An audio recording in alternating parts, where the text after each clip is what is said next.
ચંદ્રશેખર મહારાજ પણ વિનોબા ભાવેના વિચારોથી બહુ પ્રભાવિત હતા. એમણે લખ્યું છે કે બરાબર દિવાળીના દિવસે જેમ મહાવીરે દેહ છોડ્યો એમ વિનોબા ભાવે પણ દિવાળીના દિવસે પોતાનો દેહ છોડ્યો. દેવનારના કતલખાનાની સામે તેઓ જંગે ચડ્યા હતા. આ વિનોબા ભાવેને જવાહરલાલ નહેરુએ કોપી મોકલી ડિસ્કવરી ઓફ ઇન્ડિયા, ઇંગ્લિશમાં લખાયેલું આખું પુસ્તક વિનોબાજી વાંચી ગયા. વાંચી ગયા પછી વિનોબાજીએ નહેરુને એક પત્ર લખ્યો. એમાં એમણે એક ઠેકાણે લખ્યું, નહેરુજી, હું જ્યારે ભૂદાન લોકોની જમીન દાનમાં મળે એના માટે હું જ્યારે પ્રવૃત્તિ કરતો હતો, ગામે ગામ ફરતો હતો, ત્યારે ગામડાઓમાં સાંજ પડે, ગામની બહાર ઝાડ હોય, એના પર ઓટલો હોય, ત્યાં બેસું અને આખું ગામ ભેગું થાય અને પછી હું આપણા દેશની વાતો શરૂ કરતો. 15 ઓગસ્ટ આવે છે, ભલું હશે તો સુરતમાં તો હજારો ઝંડા આવવાના છે જૈનો માટે, ભલું હશે તો નવસારીમાં આવશે.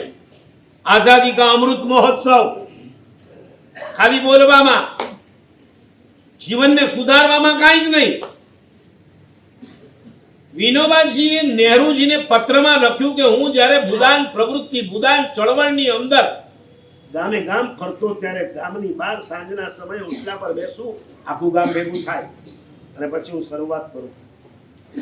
ચાલુ લેક્ચરની અંદર લોકોને પ્રશ્ન કરું, તમારામાંથી અકબરને કોણ ઓળખે? મને એ પુસ્તકમાં મેં વાંચ્યું, એમણે લખ્યું છે કે જ્યારે વિનોબાજી એમ પૂછ્યું કે તમારામાંથી અકબરને કોણ ઓળખે, ત્યારે ગામડિયાઓમાંથી માંડ 5-7ની આંગળી ઊંચી થાય. કારણ કે એ વખતના સ્કૂલના ઇતિહાસ આવા નહોતા. ભલું હશે તો ઇતિહાસ જ નહોતો. 2 ચીજ મેન ભણવાની હોય, નંબર 1 ભાષા અને નંબર 2 ગણિત. યસ. અને વાણિયાના દીકરાએ તો ગણિતે ના ભણવાનું હોય. બાય બર્થ એના બ્લડની અંદર જે હોર્મોન્સ હોય, પછી શું હોય? આયર્ન હોય, પછી શું હોય? હિમોગ્લોબિન હોય, એમ શું હોય? મેથ્સ પણ એના બ્લડની અંદર હોય. શેના એમબીએ કરવા માટે પરદેશમાં મોકલો? વિનોબાજીએ પૂછ્યું કે તમારામાંથી અકબરને કેટલા ઓળખે? 5-7 આંગળી ઊંચી. અને પછી વિનોબાજી લખે છે કે જવાહરભાઈ, મેં મારી સભાને જ્યારે એમ પૂછ્યું કે સંત તુલસીદાસને કેટલા ઓળખે છે, આખી સભા ઉભી થઈ છે. આ એ દેશ છે, આ એ ધરતી છે.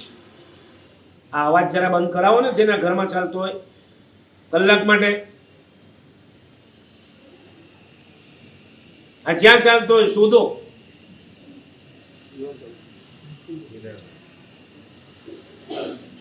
આ એ દેશ છે, આ એ ધરતી છે કે અહીંયા સંતોને યાદ રખાતા હતા, ચોર લૂંટારાને ધાડ પાડવોને યાદ નતા રખાતા.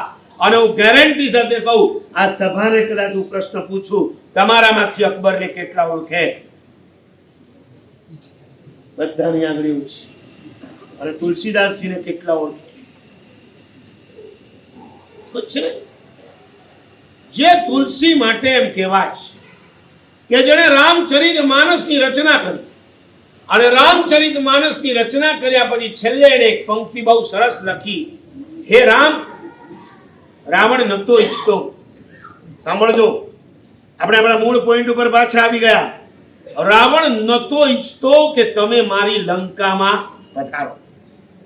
રાવણ ઈચ્છતો તો નતો ઈચ્છતો કે રામ મારી લંકામાં પધારે અને મને અહીંથી ખતમ કરે. રાવણ નતો ઈચ્છતો, છતાં પણ તમે સામે ચડીને એની લંકામાં ગયા.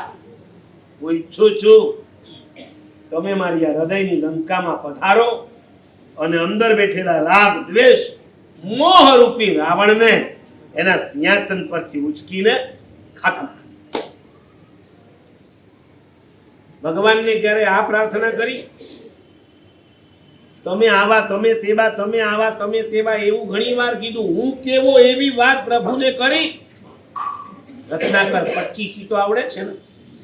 બોલો છો ને, મેદાન તો શિયાળા પણ દપોચી દમી શુભ ભાવ પણ આગળ બોલો એ ચાર ભેદે કાંઈ પણ પ્રભુ મારું ભ્રમણ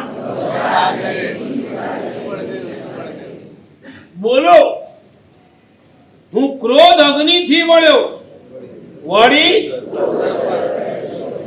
આગળ અજગરે ચડી ચાર ચોરો ચેતન ગણો ચાર ચોર રાગ દ્વેષ અને મોહ ચોર છે અને આ હૃદયની ધરતી ઉપર આપણે અનંત કાળથી એને બેસાડીને જ રહ્યા છે. હવે અનંત કાળથી જેને ડેરા તંબુ નાખ્યા અને ઉચકીને ફેંકી દેવા આમ જોવા જઈએ તો સહેલું કામ નથી, પણ પ્રભુની એ તાકાત છે. પ્રભુના આશીર્વાદ જો આપણને મળી જાય તો એક ઘડીમાં ઉચકીને આપણે એને ફેંકી શકીએ છીએ. એટલે ખાલી જય શબ્દ બોલો ત્યારે આટલો અર્થ કરવાનો છે, એ પ્રભુ મારા હૃદયના સિંહાસન પર તમે બેસી જાઓ.